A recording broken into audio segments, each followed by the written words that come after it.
వాక్యమును దేవుడు మనకి ఈరోజు మనకి చూపిస్తూ ఉన్నాడు.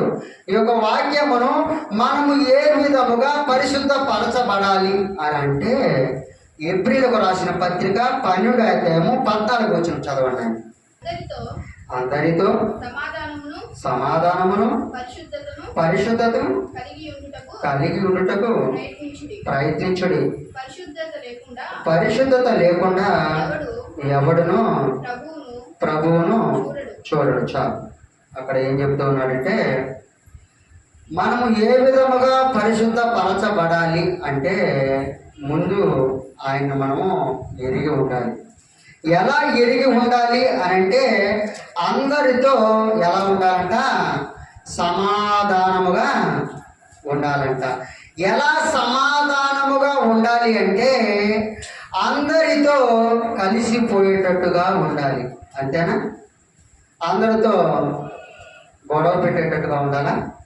ఏమైనా చీటికి మాటికి ఒకరున్నారు నాకు తెలిసిన వాళ్ళు, తన భర్తని ఏమంటుందంటే తెలుసా, వీడు సావా, వీడు పెండాకుడు పెట్ట, వీడు ఎప్పుడు తెస్తాడు, వీడు పోతే నాకు ప్రశాంతం ఉంటుందని. అంటే చీటికి మాటికి తన భర్తని తిడుతూ ఉంది. వీడు ఎప్పుడు చస్తాడో, వీడు ఎప్పుడు పోతాడో నాకు ఈ దరిద్రం వదులుతుంది అని అంటుంది. అంటే అది ఏం జరుగుతుంది? అక్కడ భార్య భర్తల మధ్య సమాధానము లేదు. అదే భార్యాభర్తల మధ్య సమాధానము ఉంటే అక్కడ ఏమి జరుగుతుందంటే తల్లి, ఆ భార్యాభర్తల మీద సమాధానము ఉంటే తనకున్న బిడ్డలు కూడా ఆ భార్య తల్లిదండ్రులు గమనిస్తారు. ఆ తల్లిదండ్రుల యొక్క మాట తీరు ఒకరినొకరు ప్రేమ పూర్వకంగా సమాధానముగా ఉంటే ఆ కుటుంబం ఎలా ఉంటుంది తెలుసా? ఆ యొక్క కుటుంబములే కాదు, ఆ ఊర్లో కాదు, ఆ కుటుంబంని దేవుడు సమాధానపరచాలంటే దేవుని యందు ప్రార్థన అనే వాక్యము ద్వారా ప్రార్థనతో దేవుని యందు నమ్మిక ఉంచి ఆయన యందు నడవడికలు నడుస్తూ ఆయన సమాధానం కోసం ఎదురు చూస్తూ ఆ కుటుంబము కూడా సమాధానంగా ఉంటే ఆ కుటుంబం ఎటువంటి తల్లి చిరకాలముగా ఉంటుంది, చిరకాలముగా ఆనందముగా ఉంటుంది ఆ కుటుంబం. అంతేకాని భార్య భర్తలో సమాధానం లేకపోతే ఏమవుతుంది తల్లి? కుటుంబము విచ్ఛిన్నమైపోతుంది. ఏమైపోతుంది తల్లి? విచ్ఛిన్నమైపోతుంది. అటువంటి జీవితాల్లో మన కుటుంబం ఉన్నదా తెలుసుకోండి. మన కుటుంబాలలో భార్యాభర్తల మధ్య సమాధానం ఉండాలి అంటూ ఉన్నాడు. అలాగే భార్యాభర్తల కుటుంబంలోనే కాదు బిడ్డ, ఆ కుటుంబం అనేది కాదు, ఆ ఊరిలో నీ ఫ్రెండ్స్ కానీ, నీ సహోదరులు కానీ, నీ చుట్టాలు కానీ, నీ ఊరి వాళ్ళు, నీ అనే వాళ్ళ దగ్గర ఎలా ఉండాలి? సమాధానముగా ఉండాలి. అంతేగాని సమాధానము లేకుండా నువ్వు విచ్చలవిడిగా ప్రవర్తించావా, ఒకరినొకరు తిడుతున్నావా, నీ యొక్క జీవితము కూడా ఎలా ఉంటుందంటే పువ్వు ఎలాగైతే వాడిపోతుందో అలా వాడిపోతుంది నీ జీవితం. నీ బ్రతుకు దినములు ఇచ్చినది కొద్దిగా ఆయుషే. ఆ కొద్ది ఆయుష్లో కూడా నువ్వు అందరితో సమానముగా ఉండకపోతే నీ జీవితము ఇచ్చిన ఈ 60, 70, 80 సంవత్సరాల ఆయుష్ అంధకారమైపోతుంది. ఈ యొక్క జీవితాన్ని నీకు ఇచ్చినప్పుడు, నీకు అందించినప్పుడు అందరితో నువ్వు సమాధానముగా ఉండాలి. కొట్టండి, చప్పట్లు కొట్టండి. ఎందుకంటే ఇక నుంచి ఈ చప్పట్ల ద్వారా ఏం తెలియజేస్తుంటే ఇక నుంచి మేము సమాధానంగా ఉంటాము. మా అనే వాళ్ళ దగ్గర మా కుటుంబమే కాదు, అందరితో మేము సమాధానంగా ఉంటాము, అందరితో మేము ఏకీభవిస్తాము, అందరి మాట మేము వింటాము, తెలియని విషయాలు నేర్చుకుంటాము. ఒకవేళ తెలియని వారికి వస్తే తెలిసేటట్టు విషయాలు చెప్పుకొని వాళ్ళ సమాధాన పరుస్తూ అందరితో సమాధానముగా ఉంటాం. అలాగే ముందుకు వెళ్దాం తల్లి. ఆయన అంటూ ఉన్నాడు అందరితో సమాధానముగా. అలాగే చదవండి. పరిశుద్ధతయు కలిగి ఉండుట ప్రయత్నించుడి. అంటే పరిశుద్ధతయు కలిగి ఉండుట ప్రయత్నించుడి. పరిశుద్ధత కలిగి ఉండుట ప్రయత్నించుడు అంటే ఒక తెల్లని వస్త్రం ఉంది తల్లి.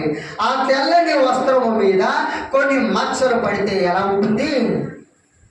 ఆ మచ్చలు పడితే మురికి గుడ్డలుగా ఉంటే, ఆ తెల్లని వస్త్రముల మీద ఆ మురికి బుడద కానీ ఏదై కానీ అది ఏదేమైనా సరే ఆ యొక్క తెల్లని వస్త్రం మీద మచ్చలు పడితే ఎలా ఉంటుందంటే పరిశుద్ధతగా ఉండదు, పరిశుభ్రముగా ఉండదు, మచ్చలు పడిన వస్త్రముగా ఉంటుంది.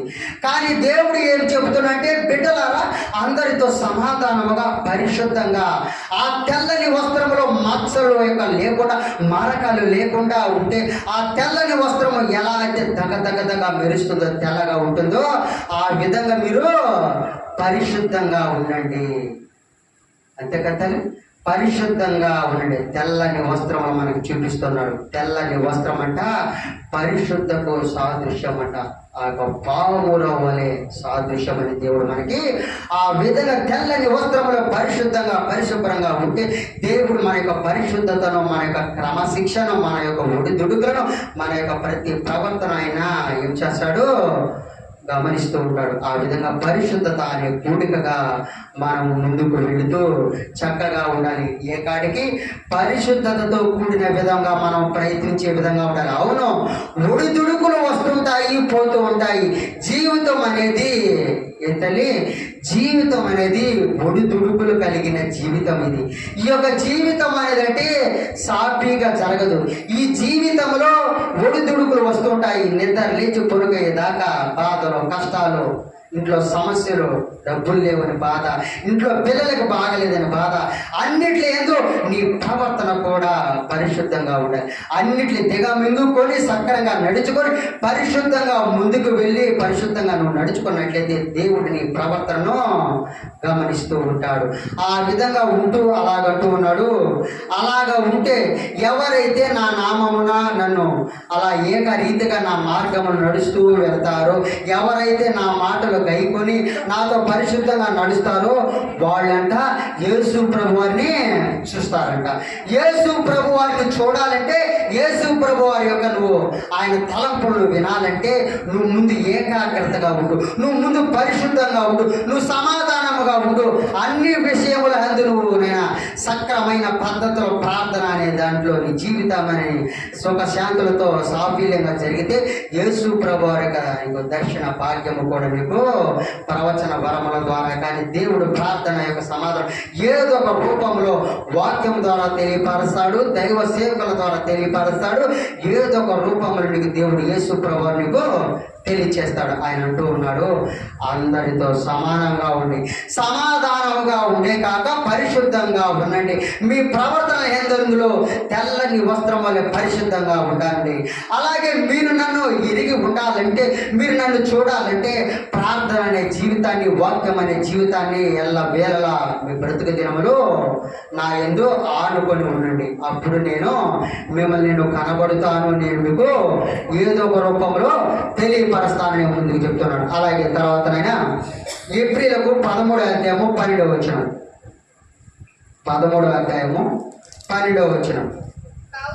కావున యేసు కూడా తన స్వరక్తము చేత ప్రజలను పరిశుద్ధపరచుటకై దవిని వెలుపల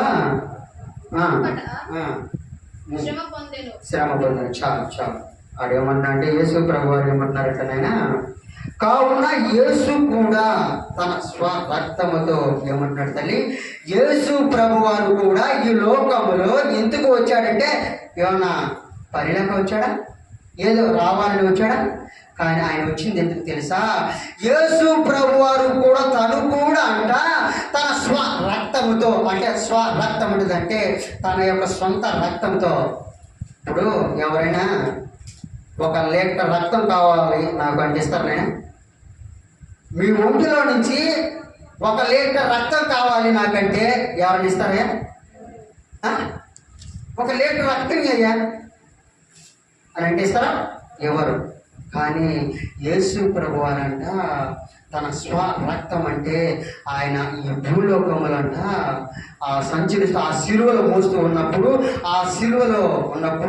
ఆయన మోస్తూ ఉన్నప్పుడు, ఆయన ముళ్ళ కిరీటం పెట్టినప్పుడు, ఆయన కొరడ దెబ్బలతో కొట్టినప్పుడు ఆయన కొన్ని రక్తం అంట వేరులై పారిందంట. ఆ రక్తం అనేది లీటర్ల కొద్దీ ఆ రక్తం అనేది భూలోకంలో చిందించబడింది. ఆ రక్తాన్ని చిందిస్తూ ఆ రక్తం అనే బొట్టు, ప్రతి బొట్టు పడుతూ ఉన్నప్పుడు ఆ ప్రతి ఒక్క బొట్టు మనకు తెలియజేస్తుంది, రే బిడ్డలారా, యేసు అనే వాడిని నేను నా యొక్క సొంత రక్తమును రక్తము చేత మిమ్మల్ని నేను పరిశుద్ధపరచబడుచుకున్నాను రా.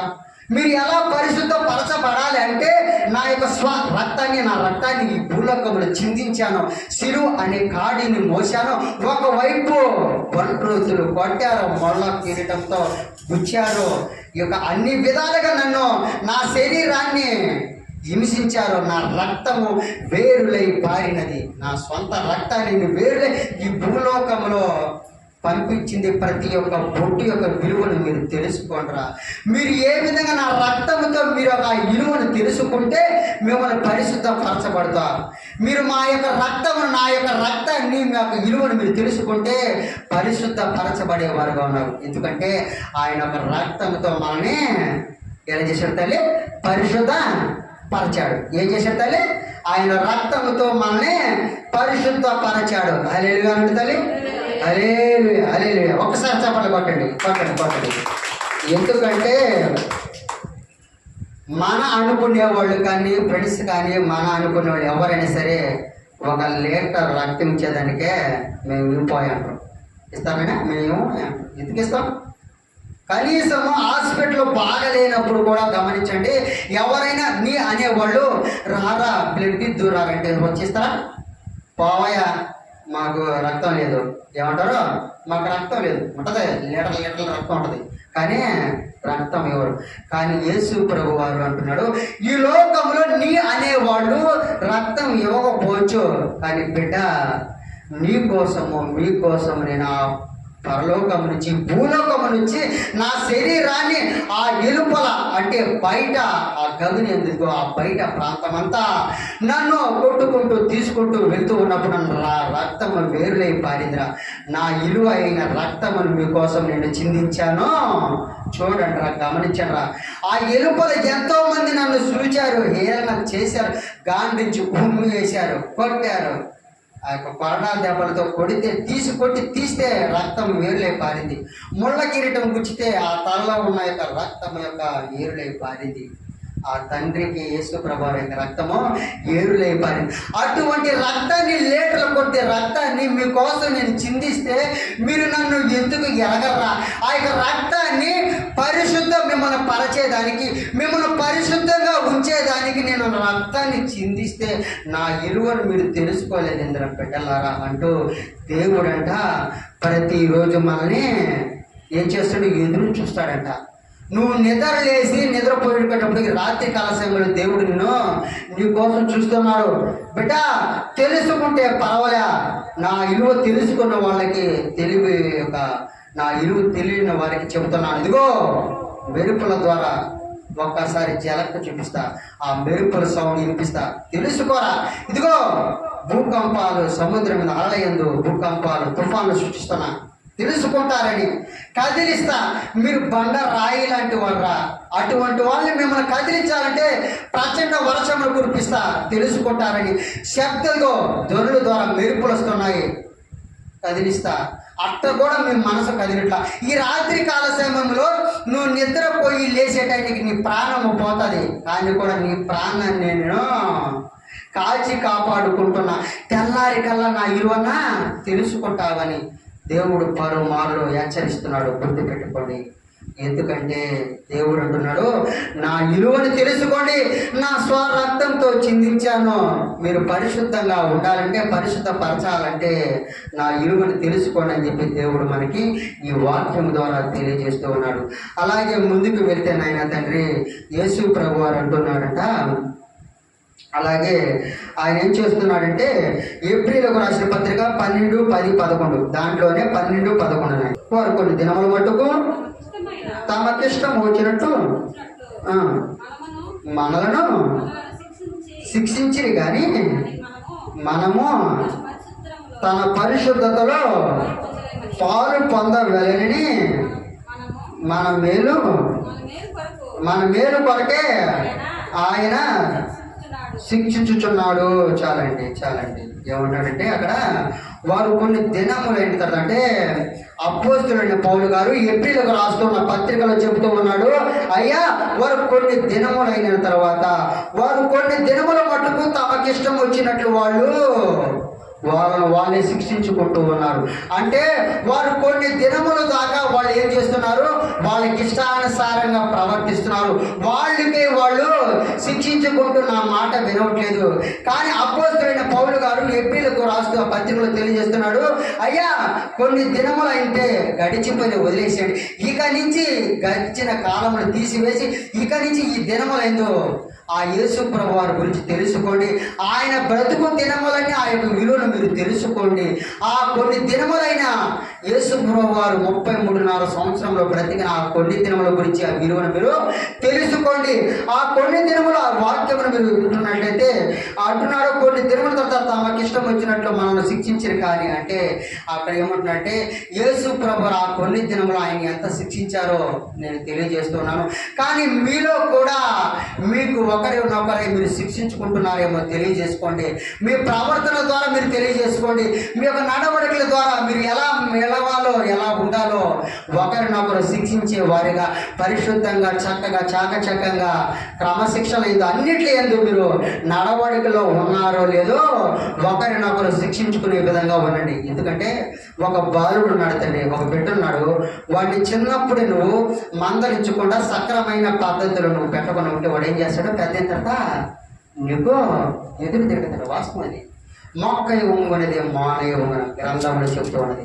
మొక్కై ఉంగన మానయ్య ఉంగనది, మొక్కై వంగనది మానయ్య ఎలా వంగుతుంది? నువ్వు చిన్నప్పుడే ఆ మొక్కను ఆ కర్ర సపోర్ట్ అనేది పెట్టుకొని సక్రంగా దాన్ని కట్టిన ఎలా అది సక్రంగా పోతుంది. అదే నువ్వు వదిలేస్తే ఆ మొక్క ఏమవుతుంది, అది పెరిగి మానైన తర్వాత నువ్వు ఎంత వచ్చినా వంగదు. అదే విధంగా నీ బిడ్డలనంట చిన్నప్పుడు మందరించి అయినా పర్వాలే, వాళ్ళు ఏమన్నా ఒకడే పుట్టాడంటే గారాబంగా చూసుకుంటాను అంటే కుదరదు. కొట్టు ఇబ్బందిలే. ఒక గురువుగా మందలించు, ఒక తల్లిగా మందలించు, ఒక తండ్రిగా మందలించు. వాడు ఏం చేస్తాడంటే చివరి వరకు సక్రమైన పద్ధతిలో చివరి వరకు వస్తాడు. తల్లిదండ్రులు లోపడతాడు, సమాజానికి మంచి విలువను చేస్తాడు, అలాగే ఉన్నత శిఖరాలకు వెళ్ళే విధంగా చేస్తాడు. ఆ విధంగా నీ బిడ్డల్ని శిక్షించేవారిగా ఉండాలి. అదే విధంగా అంటూ ఉన్నాడు ఇక్కడ, కొన్ని దినములుగా మీరు శిక్షించేవారుగా ఉన్నారు. కానీ మీరు ఏమంటూ ఉన్నారంటే అక్కడ ఏమంటున్నారంటే మీ ఇష్టానుసారంగా ఉంటున్నారు. కానీ మనం తన పరిశుద్ధతలో పాలు పొందవలనని మన మేలు కొరకు ఆయన శిక్షించున్నాడు. అంటే మనమంటే తల్లి మనం ఆయన యొక్క పరిశుద్ధతలో పాలు పంచుకునే వారముగా ఉండాలి. అవును, ఇప్పుడు బల్లారాధన కార్యక్రమం మనం ఏం చేస్తాం, ఒకరినొకరు పరిశుద్ధపరచబడే విధంగా పరిశుద్ధంగా ఉండేదానికి ఆయన ఎంతో నడవడికలు ఆయన ఎంతో క్రమశిక్షణ ఉండేదానికి ఏం చేస్తాం, ఈ బల్ల అనే కార్యక్రమంలో ఒకరినొకరు పాలు పంచుకునే వారంగా మనం ఉంటున్నామా లేదా? ఒకరినొకరు పాలు పంచుకుంటూ ఆయన రక్తాన్ని ఆయన యొక్క శరీరాన్ని మనం ఏం చేస్తాం తల్లి, త్రాగుతూ తింటూ ఆయన్ని మనం ఇప్పుడు కూడా స్మరించుకుంటున్నాం. ఈ 2024 సంవత్సరంలో కూడా ఆయన్ని కూడా స్మరించుకుంటున్నాం. ఎందుకంటే గతంలో 2024 సంవత్సరాల క్రితమే ఆయన ఈ భూలోకంలో విడిచిపెట్టి వెళ్ళిపోయాడు ఆయన శరీరాన్ని. ఆయన విడిచిపెడితే చివరి క్షణాల్లో తన యొక్క శిష్యుల దగ్గర బల్ల చుట్టూరు తన యొక్క శరీరాన్ని సాదృశ్యాన్ని ఏం చేశాడు, ఆ శిష్యులకు పెట్టాడు. ఇక నుంచి నన్ను గుర్తు పెట్టుకోండి, నా శరీరానికి సాదృశ్యం రొట్టె తినండి, ఇదిగో నా శరీరంలో ఉన్న ఈ రక్తాన్ని, ఈ ద్రాక్షారసమైన రక్తాన్ని మీరు ఈ ద్రాక్షారసాన్ని తాగండి. అంటే నేను ఎల్లప్పుడూ నేను మీకు గుర్తుండే విధంగా ఆ రోజు ఏం చేశాడు యేసుప్రభువు వారు తెలియపరిచాడు ఆ బల్ల చుట్టూ ఉన్న ఆ యొక్క 12 మంది శిష్యులకి. అలాగే అంటూ ఇక నుంచి మీరు ఇక్కడి నుంచి బయలుదేరి వెళ్ళి తలా ఒక ప్రాంతానికి వెళ్ళేటప్పుడు ఈ యొక్క విషయాన్ని గ్రంథంలో ఉన్నట్టు నేను చెప్పినట్టు ప్రతి విషయాన్ని ఇలాగ ప్రపంచంలో మీరు వెళ్ళి అందరికీ తెలియచేసి నా విలువను అక్కడ సంఘాలు కట్టబడి అక్కడ అందరిని లేవనెత్తి నూతన ఆత్మ లేవబెట్టి అందరికీ చెప్పుకొని నా శరీరం అనే శరీరాన్ని రక్తాన్ని ఆ యొక్క నెమర వేసేటట్టు తరతరాలు గుర్తు చేసే విధంగా మీరు అందరికీ తెలియపరచండి. తెలియపరచబట్టే కదా తల్లి ప్రతి ఆదివారం మనం ఆయన రొట్టె పళ్ళని మనం పిలుస్తున్నాము లేదా, నెలలో ఒకసారి పిలుస్తాం. ఎందుకంటే ఆయన యొక్క శరీరాన్ని ఆయన యొక్క రక్తాన్ని మనం నెమరేసుకుంటున్నాం లేదా, ఆయన నెమరేసుకున్నాం లేదా, నెమరేసుకుంటున్నాం. అందుకని అంటున్నాడు, నా యొక్క రక్తము ద్వారా నేను చిందించాను అన్ని నా శరీరాన్ని అర్పించాను, మీరు పరిశుద్ధంగా ఉండాలని చెప్పి సకలము అర్పించి మీరు పరిశుద్ధంగా ఉండాలని నేను వెళ్తున్నాను బిడ్డ. నేను మళ్ళా తిరిగి రెండవ రాకడ సమయానికి వచ్చేటప్పుడు మీరు ఎలా ఉండాలంటే, మీ యొక్క సంఘంలో, మీ సంఘం విశ్వాసులు, మీ కుటుంబంలో అందరూ కలిసి ఎలా ఉండాలంటే నాతో పాటు వచ్చేవారుగా ఉండాలి. మీకు ఉదాహరణ ఒక మాట చెప్తాను నేను. ఎందుకంటే ఒక కుటుంబంలో అంట ఒక తల్లి గారు ప్రార్థన చేస్తూ ఉందంట. ప్రార్థన చేస్తూ ఉన్నప్పుడు అలా ప్రార్థనలో భావిస్తూ అలా ప్రార్థన బాగా నిండా ప్రార్థన చేస్తున్నప్పుడు, బాగా డీప్లోకి వెళ్ళినప్పుడు ఆమె ఇంకా చివరి అంచులు అంటే పరలోక రాజ్యంలోకి ప్రవేశిస్తూ ఉన్నారు. పరలోక రాజ్యంలోకి ప్రవేశిస్తున్నప్పుడు అక్కడ ఏమైంది తెలుసా, కొన్ని వేదన శోధనలు ఆమెకు వినబడ్డాయంట. ఏంటంటే తన యొక్క మిత్రులు, బంధువులు, తన అనుకునే వాళ్ళు అందరూ ఏమన్నారు, చనిపోయిన వాళ్ళ యొక్క ఆర్త ధ్వనాలు అంట అక్కడ వినబడుతున్నాయంట. వినబడుతున్నప్పుడు అప్పుడు ఎవరి ఈ శబ్దం ఎవరిది అని ఆమె తేరి చూసి ఆయన ఉంటున్నప్పుడు, అయ్యా అమ్మా, నువ్వు దేవుణ్ణి ఎరిగావు, చక్కగా ప్రతి ఆదివారం వెళ్ళావు, ప్రతి ఒక్క విషయంలో మీటింగ్లకి, సభలకి, ఆదివారం అన్నిటికీ వెళ్ళావు, కానీ ఏ రోజైనా మా గురించి చెప్పావా?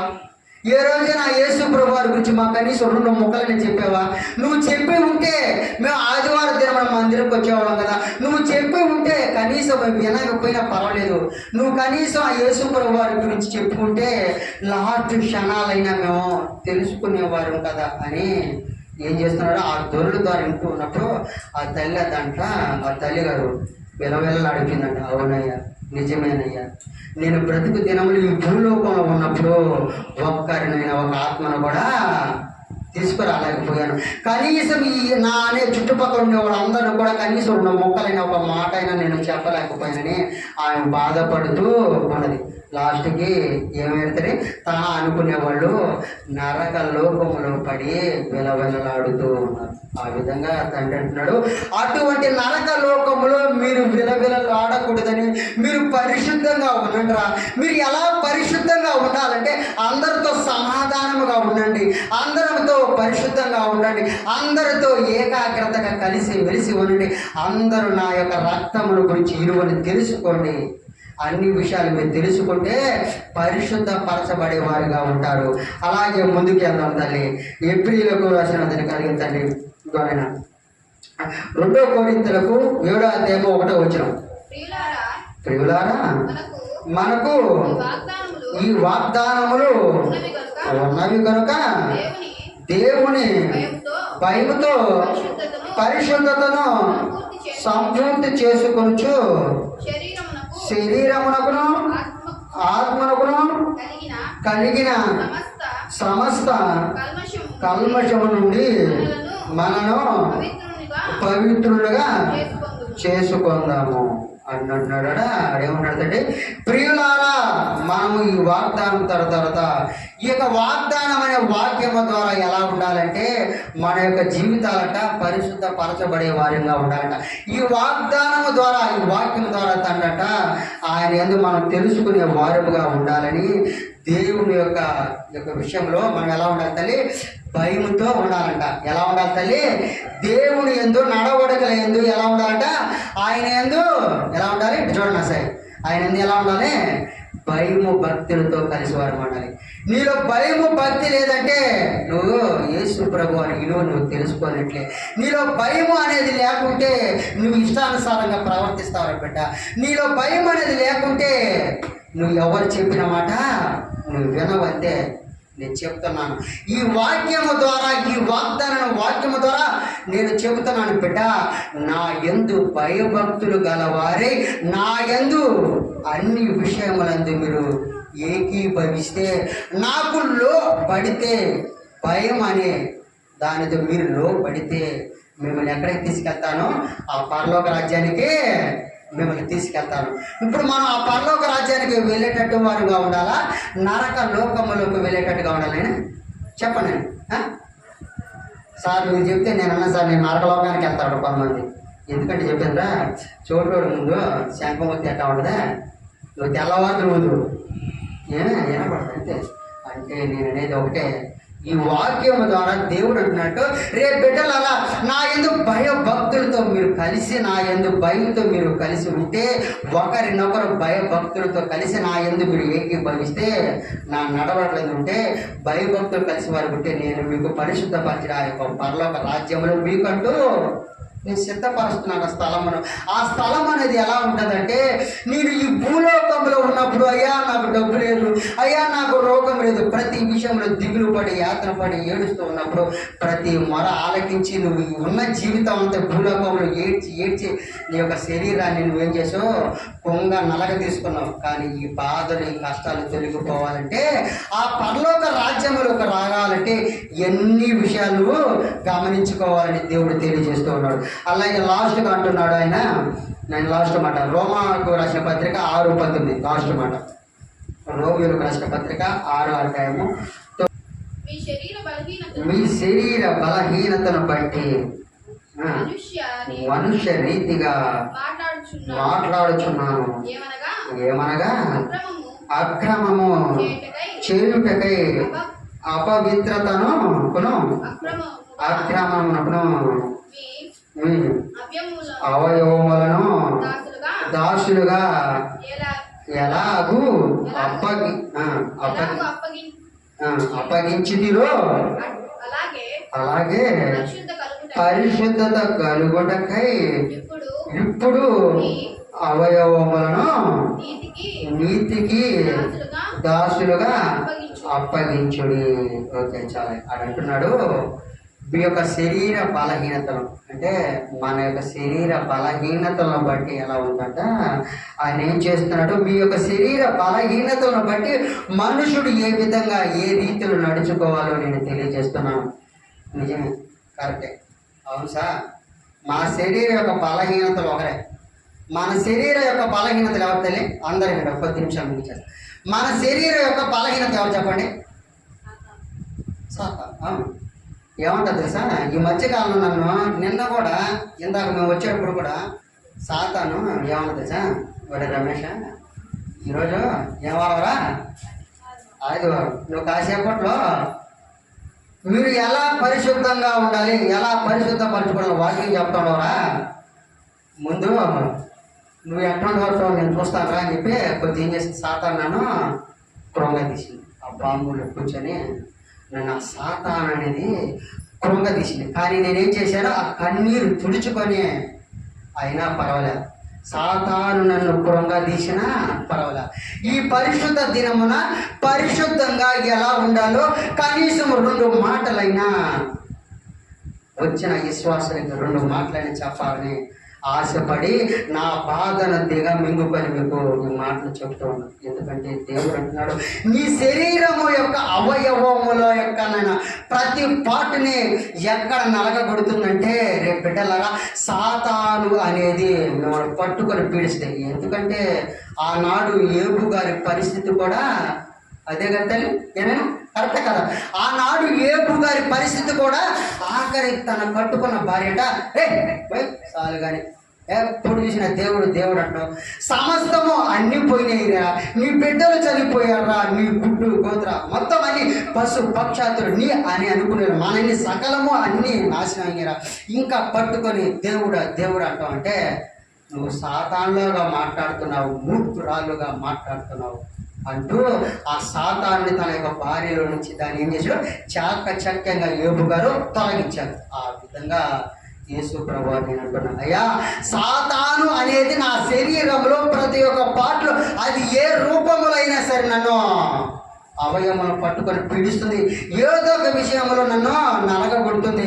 కానీ ఆ నలగగొట్టినప్పుడు అన్ని విషయములందరూ నేను ఆయన్ని తల ఉంచుకొని ఆ యొక్క బయట పడవేసి అన్ని దిగమింగుకొని నీ సేవలు నేను వాడబడాలంటే ఒక్కొక్కసారి నాకు అనిపిస్తుంది ఆర్థిక పరంగా ఇబ్బంది. ఒకవైపు తల్లిదండ్రుల పరిస్థితి గురించి ఆలోచిస్తా, ఒకవైపు నా జీవితం గురించి ఆలోచిస్తా, ఏంది జీవితం ఎటుపోతుందో ఎటు వెళ్తుందో తెలియని అయోమైపరుస్తా. కానీ సాతాను ఏం చేస్తుంది, నా శరీరం యొక్క సంబంధించిన అన్ని విషయాలు నన్ను కృంగా తీస్తుంది. కానీ నేనేం చేసేస్తాను, అన్నిట్లో దిగమింగుకొని దేవుని యొక్క పరిచర్యలో వాడబడుతూ ఉన్నా. కానీ దేవుడు కూడా ఒకటి అనుకుంటా, తండ్రి చివరి శ్వాస వరకు కనీసం నీ సేవలో వాడబడుతున్నప్పుడు ఎక్కడ కూడా నన్ను సాతాను కృంగదీయకూడదని ఆ దేవుడు ఒకటే కోరుకుంటా అన్ని విషయాలు. ఎందుకంటే దేవుడు ఇచ్చిన ఆయుధం ఒకటే తగిన ఓర్పు అనే సహనం. ఎందుకంటే ఎంత ఓర్పు సహనము మనలో ఉంటే మనం ఏం చేస్తాం తల్లి, అంతగా ఎదగతాం. అంతేగాని ప్రతి దానికి చీటికి మట్టికి కసురుకుంటే ఏమవుతాలే, ఆ ఓర్పు సహనం లేకుంటే నువ్వు ఎదగలేవు. వాళ్ళు ఇట్టన్నారంటే కానీ నువ్వు ఎదగాలంటే, నువ్వు నలుగురిలో మంచి అనిపించుకోవాలంటే, దేవుని యందు నడవడంలో చక్కగా నడవాలంటే నువ్వు ఎలా ఉండాలంటే ఓర్పు అనే సహనము నీలో ఉండాలి.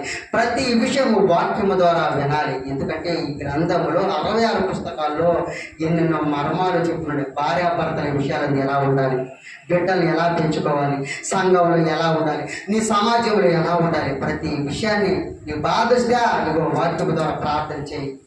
ఈ వాక్యము విను. అన్ని విషయాలు నీ బైబిల్ గ్రంథాన్ని ఇచ్చే ఊరిని ఆశామాషికి ఇలా కబోర్డ్లో పెట్టుకునేదానికి. ఒకడంట వస్తాడు ఆదివారం దినమున శుద్ధంగా బైబిల్ తెస్తాడు. వాక్యం బాగా వెళ్ళిపోయి బైబిల్ ఏం చేస్తాడో ఆ మూల పట్టేస్తాడు.